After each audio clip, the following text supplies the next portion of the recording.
नमस्कार, मी राजेंद्र गावंदे सर, कानिपनाथ माध्यमिक विद्यालय बदगी. इयत्ता 10वीचा अनुवंशिकता हा जो पाठ आहे, आपण लॅमार्क वादापर्यंत आलो होतो. आता पुढचा भाग आपण पाहतोय.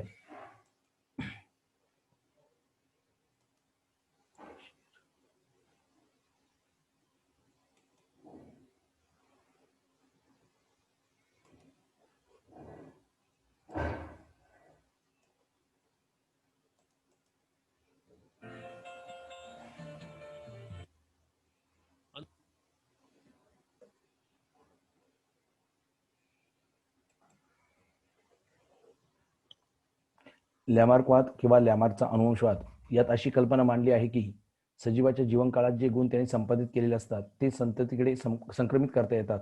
यालाच संपादित गुणांचा अनुवंश असं म्हणतात. या सिद्धांताला फ्रेंच जीवशास्त्रज्ञ जीन बाप्टिस्ट लॅमार्क यांच्या नावाने ओळखले जाते. लॅमार्क यांनी त्यांच्या सिद्धांतांच्या मांडणीत परिस्थितीला प्राधान्य दिलं.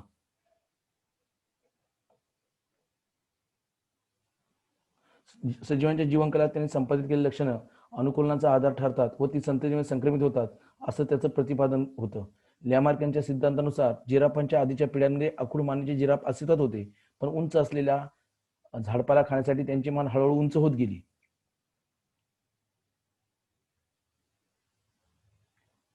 लॅमार्क यांचा सिद्धांत खोटा ठरला, पण त्यांच्या या सिद्धांतामुळे उत्क्रांतीवादाच्या संशोधनाला चालना मिळाली.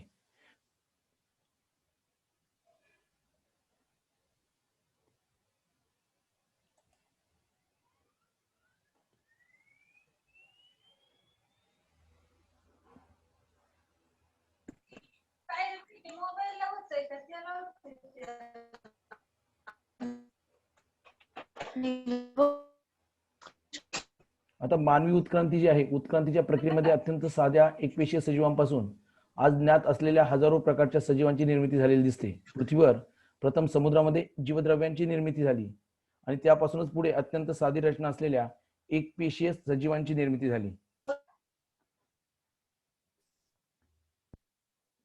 पुढे त्यांच्यामध्ये क्रमाक्रमाने घडून आलेल्या बदलांमुळे तुलनात्मकरित्या अधिकाधिक गुंतागुंतीची रचना असलेले सजीव उत्पन्न होत गेले. अशा बदलातूनच पुढे काही एकपेशीय जीवांमध्ये हरितद्रव्य तयार झाले आणि ते स्वतःचं अन्न स्वतः तयार करायला लागले. या जीवांपासून पुढे निरनिराळ्या वनस्पतींची निर्मिती झाली. हरितद्रव्य नसलेल्या एकपेशीय जीवांपासून प्राणी सृष्टी तयार झाली.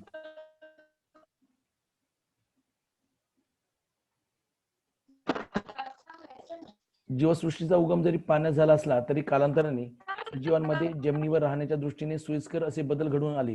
त्यामुळे जमिनीवरही जीवन सुरू झाले. ते पृथ्वीवर सगळीकडे पसरले. त्यातूनच जमिनीखाली आणि हवेत राहू शकणारे सजीव सुद्धा तयार झाले. आतापर्यंत हाती लागलेल्या वेगवेगळ्या अवशेषांच्या अभ्यासावरून वानरासारख्या प्राण्यांपासून मानवाची उत्क्रांती कशी होत गेली असावी याचा अंदाज बांधण्यामध्ये मानववंशशास्त्रज्ञ यशस्वी झाले आहेत. सुमारे 7 कोटी वर्षापूर्वी अखेरचे डायनोसॉर नाहीसे झाले तेव्हा माकडासारखे प्राणी विकसित झाले असावेत. 4 कोटी वर्षापूर्वी आफ्रिकेतील या माकडांसारख्या प्राण्याच्या शेपट्या नाहीशा झाल्या. त्यांच्या मेंदूंचा आकार मोठा होऊन त्यांचा विकास झाला. हाताच्या पंजात सुधारणा झाली आणि ते ॲप सारखे प्राणी झाले. कालांतराने हे ॲप सारखे प्राणी दक्षिण आणि आग्नेय आशियात पोहोचले आणि अखेर गिबन, ओरँग उटानमध्ये त्यांचं रूपांतर झालं. उरलेले हे ॲप सारखे प्राणी आफ्रिकेमध्येच राहिले आणि सुमारे 2,50,00,000 वर्षांपूर्वी त्यातून पुढे चिंपांझी व गोरिला उदयास आले. सुमारे 2 कोटी वर्षापूर्वीच्या ॲपच्या काही जातींची प्रगती वेगळ्या दिशेने झाल्याचे दिसतं. कोरड्या होत जाणाऱ्या हवामानामुळे जेव्हा जंगले नाहीशी होऊ लागली तेव्हा हे ॲप वास्तव्यासाठी झाडावरून खाली आले. त्यांच्या कमरेच्या हाडांचा विकास अशा तऱ्हेने झाला की त्यांना मागील 2 पायांवर ताठ उभे राहणे शक्य झाले. त्यांचे हात इतर कामांसाठी वापरण्यासाठी मोकळे झाले. मानवसदृश्य प्राण्यांची आपल्याकडे सर्वात पहिली नोंद आहे ती आफ्रिकेतील रामापिथिकस या ॲपची. पुढे उत्क्रांती प्रक्रियेत त्यापासून आकाराने आणखी मोठ्या ॲपची निर्मिती झाली. सुमारे 20 लाख वर्षापूर्वी थोडीफार आत्ताच्या मानवाशी साधर्म्य असणारी मानव सदृश्य प्राण्यांची निर्मिती झाली. सुमारे 15 लाख वर्षांपूर्वी ताठ चालणाऱ्या मानवाचा विकास झाला. त्याचा आशिया खंडात चीन आणि इंडोनेशियापर्यंत वावर असावा. जवळजवळ 1 लाख वर्षापूर्वीपर्यंत ताठ चालणाऱ्या माणसाचा मेंदू अधिकाधिक प्रगत होत गेला आणि त्याला अग्नीच्या वापराचा शोध लागला. सुमारे 50,000 वर्षापूर्वीच्या मानवाचा मेंदू पुरेसा विकसित झालेला आहे. निंडरथॉल मानव हे बुद्धिमान मानव या वर्गातले पहिले उदाहरण मानता येईल. त्या सुमारास होमोसेपियन म्हणजेच ओमॅग्रॅन मानव अस्तित्वात आला. त्यानंतर मात्र ही प्रगती पूर्वीपेक्षा खूपच झपाट्याने होत राहिली.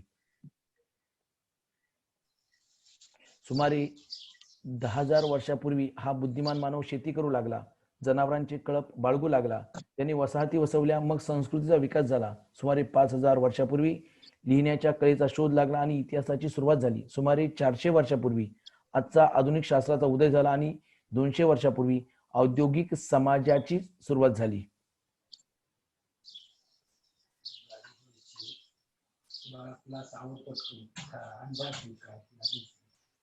मी माझ्या हातात आहे का क्लास आवरायचं.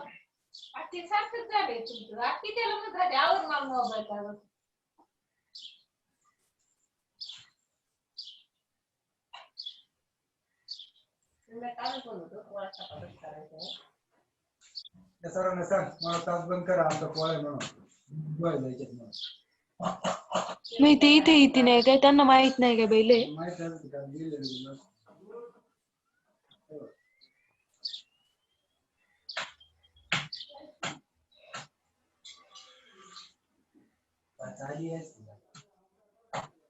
अशा पद्धतीनं हा जो पाठ आहे तो आपण या ठिकाणी संपवलेला आहे. काल मी या पाठातले जे महत्वाचे मुद्दे आहेत ते काल आपण घेतले होते. परत काय सांग.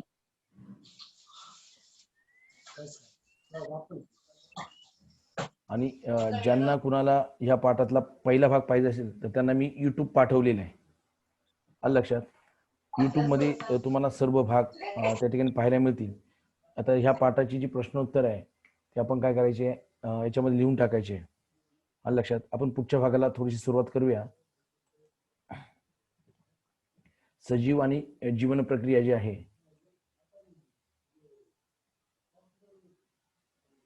आपल्या शरीरात पचन संस्था, श्वसन संस्था, रक्ताभिसरण संस्था, उत्सर्जन संस्था आणि त्यावर नियंत्रण ठेवणाऱ्या चेतासंस्था आणि अंतःस्रावी ग्रंथी अशा अनेक प्रकारच्या संस्था अविरतपणे कार्यरत असतात.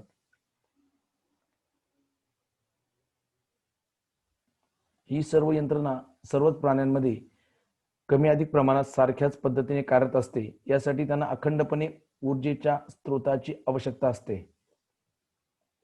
कर्बोदके, स्निग्ध पदार्थ आणि प्रथिने हे अन्न पदार्थ या ऊर्जेचे मुख्य स्रोत आहेत. वनस्पती हे अन्न घटक त्यांच्या शरीरात स्वतः निर्माण करतात, तर प्राणी वनस्पतींना, इतर प्राण्यांना किंवा प्राणीज पदार्थांना खाऊन हे अन्न घटक मिळवतात.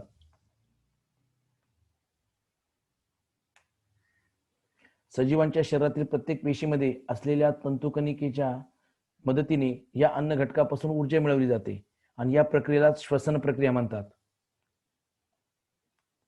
ऊर्जा निर्मितीसाठी फक्त अन्न घटक लागतात असं नाही, तर काही सूक्ष्म जीवांखेरीज इतर सर्व सजीवांना यासाठी ऑक्सिजनची सुद्धा आवश्यकता भासते. हे सर्व घटक परिवहन संस्थेद्वारे पेशींपर्यंत पोहोचतात.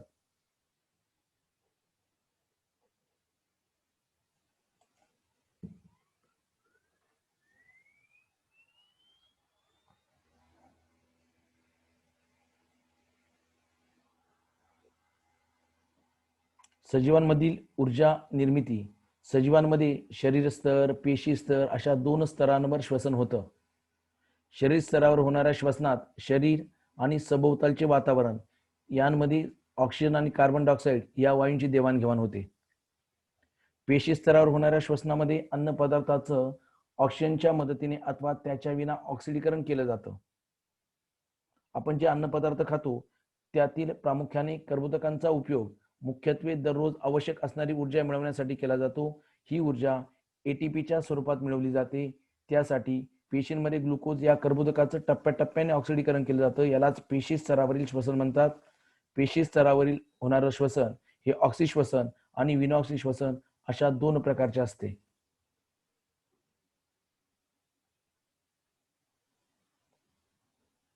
ऑक्सिश्वसनामध्ये 3 टप्प्यांमध्ये ग्लुकोजचं ऑक्सिडीकरण होतं. सजीवांमध्ये ऑक्सिश्वसनामध्ये पुढील प्रामुख्याने ग्लुकोज आणि विघटनाची जी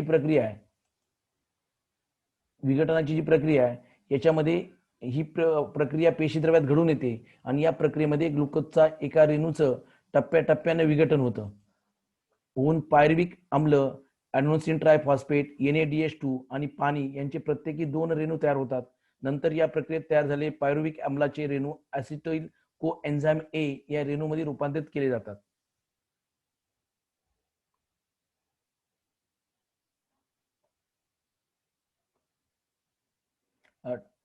ट्रायकार्बॉक्झिलिक आम्ल चक्र हे जे आहे, ग्लुकोज विघटन प्रक्रियेमध्ये पेशीद्रव्यात तयार झालेले ॲसिटिल कोएन्झाइम A चे रेणू तंतुकणीमध्ये जातात.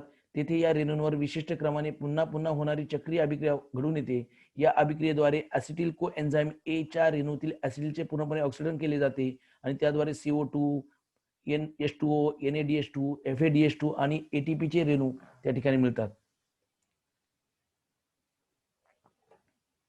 इलेक्ट्रॉन वहन साखळी अभिक्रिया जी आहे, ही अभिक्रिया सुद्धा तंतुकणीमध्ये घडून येते आणि या अभिक्रियेमध्ये ATP रेणूंची निर्मिती होते. वरील सर्व प्रक्रियांच्या वेळी तयार झालेला NADH2 च्या प्रत्येक रेणूपासून 3 आणि FADH2 च्या प्रत्येक रेणूपासून 2 ATP चे रेणू मिळतात. या प्रक्रियेमध्ये पाण्याचे रेणू सुद्धा तयार होतात.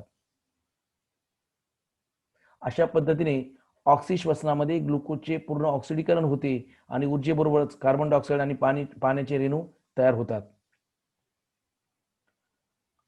उपासमार, कुपोषण यासारख्या अपवादात्मक परिस्थितीमध्ये शरीरात जे कर्बोदकांचा साठा कमी असेल तर ऊर्जा मिळवण्यासाठी शरीरातील स्निग्ध पदार्थ आणि प्रथिनांचा वापर केला जातो. स्निग्ध पदार्थ हे मेदाम्लांचे तर प्रथिने हे अमिनो आम्लांची बनलेले असतात. श्वसन प्रक्रियेमध्ये ही मेदाम्ले आणि अमिनो आम्ले ॲसिटिल कोएन्झाइम A च्या रेणूमध्ये रूपांतरित केली जातात आणि त्यापासून ऊर्जा मिळवली जाते.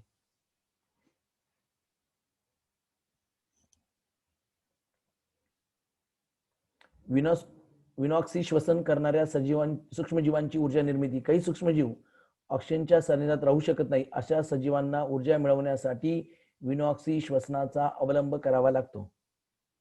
विनॉक्सी श्वसनाचे ग्लुकोज विघटन आणि किण्वन हे 2 टप्पे असतात. या प्रक्रियेत प्रथम ग्लुकोज विघटन घडून येते. मात्र येथे ग्लुकोज विघटनातून तयार झालेले पायरुव्हिक आम्ल काही विक्रांच्या मदतीने इतर कार्बनी आम्लामध्ये किंवा अल्कोहोलमध्ये रूपांतरित केले जाते. यालाच किण्वन म्हणतात. या प्रक्रियेमध्ये ग्लुकोजचं अपूर्ण विघटन होऊन ऑक्सिश्वसनाच्या तुलनेत बरीच कमी ऊर्जा मिळते.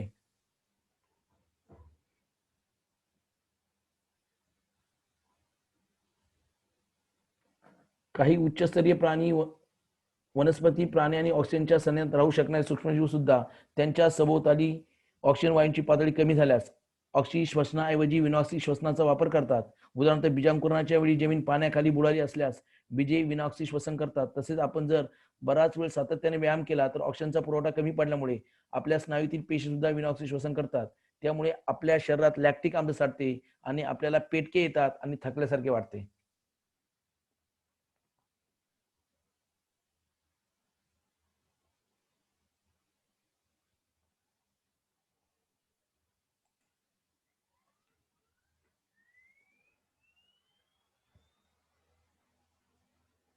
अन्न घटकांपासून मिळणारी ऊर्जा.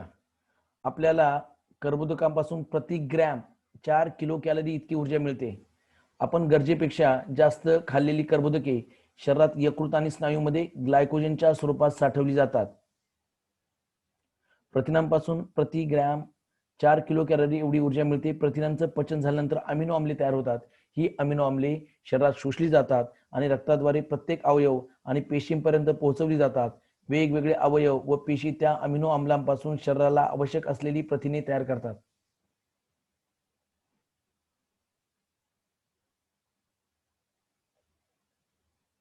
शरीरात गरजेपेक्षा जास्त झालेल्या प्रथिनांपासून मिळालेली अमिनो आम्ले साठवून ठेवली जात नाही तर त्याचं विघटन करून त्यातून तयार झालेला युरिया शरीराबाहेर टाकला जातो. शरीराच्या गरजेनुसार कधीकधी प्रथिनांचं रूपांतर ग्लुकोनिओजेनेसिस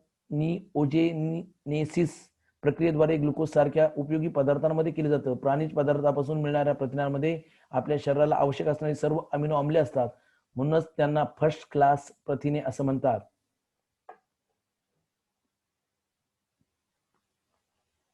मेदाम्ले आणि अल्कोहोलचे रेणू रासायनिक बंधाने एकमेकांना जोडले जाऊन स्निग्ध पदार्थ तयार होतात. स्निग्ध पदार्थ पचल्यानंतर मेदाम्ले शोषून घेतली जातात आणि शरीरात सर्वत्र पोहोचवली जातात. वेगवेगळ्या पेशी त्यांपासून त्यांना आवश्यक असलेले पदार्थ तयार करतात. उदाहरणार्थ, पेशींचे प्रद्रव्य पटल मेदाम्लापासून तयार होते. या व्यतिरिक्त प्रोजेस्टेरॉन, इस्ट्रोजेन, टेस्टोस्टेरॉन, अल्डोस्टेरॉन यांसारखी संप्रेरक आणि चेतापेशीच्या अक्षतंतूभोवती असलेले आवरण तयार करण्यासाठी मेदाम्लांचा वापर केला जातो. स्निग्ध पदार्थापासून आपल्याला प्रति ग्रॅम 9 किलो कॅलरी इतकी ऊर्जा मिळते. रोजच्या गरजेपेक्षा जास्त प्रमाणात सेवन केलेले स्निग्ध पदार्थ पचनानंतर शरीरात चरबीयुक्त संयोजी ऊतीमध्ये साठवून ठेवले जातात. शरीराचे कार्य सुरळीतपणे चालण्यासाठी काही विशिष्ट रासायनिक पदार्थांची आवश्यकता असते. त्यांनाच जीवनसत्वे असे म्हटले जाते. जीवनसत्वांचे मुख्य 6 प्रकार आहेत. ए, बी, सी, डी, ई आणि के. यापैकी बी गटातील जीवनसत्वे आणि सी जीवनसत्वे पाण्यात विरघळतात. ए, डी, ई, के ही जीवनसत्वे पाण्यात विरघळत नाहीत, पण मेदाम्लात विरघळतात. ग्लुकोज विघटन प्रक्रिया आणि क्रेब चक्र यामध्ये तयार होणारे FADH2 आणि NADH2 यांच्या निर्मितीसाठी बी गटातील अनुक्रमे रायबोफ्लेविन जीवनसत्व B2 आणि निकोटिनामाइड जीवनसत्व B12 यांची मदत होते. आपल्या शरीरात साधारणपणे 65 ते 70% पाणी असते. प्रत्येक पेशीमध्ये पेशीच्या वजनाच्या 70% पाणी असते. रक्तामध्ये सुद्धा पेशीत रक्तद्रवाच्या 90% पाणी असते. म्हणूनच शरीरातील पाण्याचे प्रमाण जर कमी झाले तर शरीराच्या कार्यावर परिणाम होतात. म्हणून पोषक द्रव्यांमध्ये प्रमाणेच पाणी सुद्धा शरीराला आवश्यक आहे. आपलं एकूण शरीर 65 ते 70% एवढं पाण्याने बनलेलं असतं. त्यामुळे आपल्याला पाण्याची आवश्यकता आहे.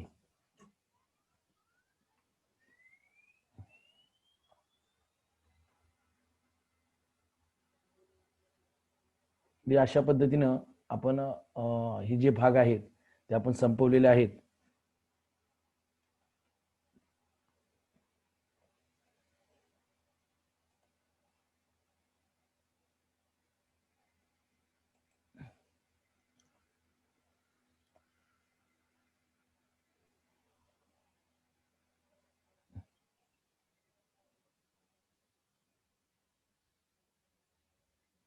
हॅलो, आवाज चालू करा तुमचा. कुणाच्या काही शंका असेल तर विचारा. कुणाच्या काही शंका असेल तर विचारा.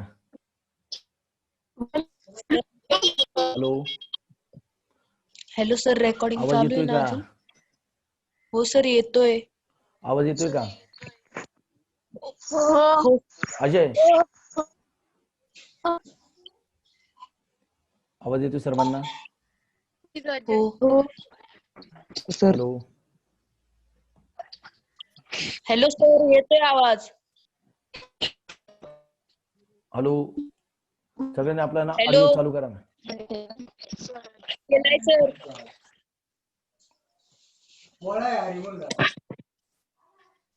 हॅलो. हॅलो,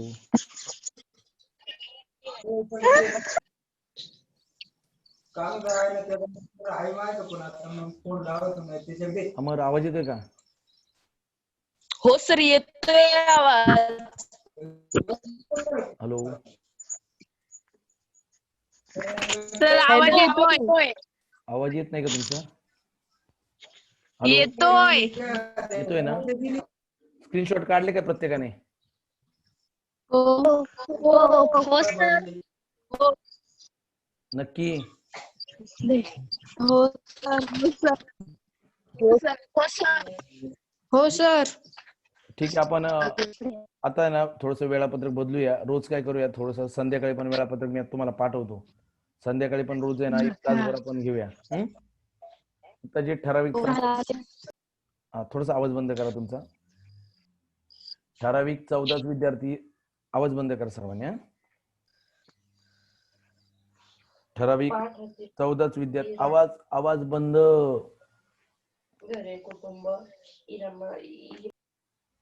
हा, ठराविक 14च विद्यार्थी या ठिकाणी काय होत आहेत आपल्याला मीटिंगला पाहायला मिळत आहेत. थोडस आपण बदल करूया. बाकीच्या विद्यार्थ्यांना मी सूचना करायला सांगितल्या होत्या. अजूनही बऱ्याच विद्यार्थ्यांना मीटिंगच्या संदर्भामध्ये माहिती मिळते की नाही मला माहित नाही, पण बरेच विद्यार्थी अजूनही मीटिंग मध्ये दिसत नाहीत. विशेष करून आपले जे याचे विद्यार्थी आहे, कुठले बामंदाऱ्यातले, ते विद्यार्थी अजूनही मीटिंगला दिसत नाहीत. आलं लक्षात? चालेल. मी तुम्हाला थोड्या वेळाने एक वेळापत्रक देतो. आपण काय करूया की पुन्हा संध्याकाळी जर वेळ मिळाला तर मी तुम्हाला लिंक पाठवेल. फक्त थोडंसं लक्ष ठेवून राहा. आणि या धड्याची प्रश्नोत्तरं आणि तुम्ही जे काही स्क्रीनशॉट काढलेत ते सगळे या ठिकाणी काय करा, तुम्ही सेव्ह करून ठेवा आणि वहीमध्ये लिहा. आलं लक्षात? आपले एकंदरीत 2 पाठ संपलेले. मी तुम्हाला याची पण आहे ना YouTube लिंक पाठवतोय. कालचा जो पाठ झाला होता त्या पाठाची सुद्धा मी तुम्हाला YouTube लिंक पाठवलेली आहे. याची सुद्धा पाठवतो. आणि याचा फायदा असा आहे झूम ॲपचा की आपल्याला सगळं रेकॉर्ड करता येतं. ओके, सर्वांना शुभेच्छा. काळजी घ्या. घराबाहेर पडू नका आणि सगळ्यांनी मास्कचा वापर करा. कुटुंबाला आणि स्वतःला सुरक्षित ठेवा. चलो, गुड डे सर्वांना. शुभेच्छा. हो सर. चला, लिहू व्हा सर्वांनी मीटिंग मधून.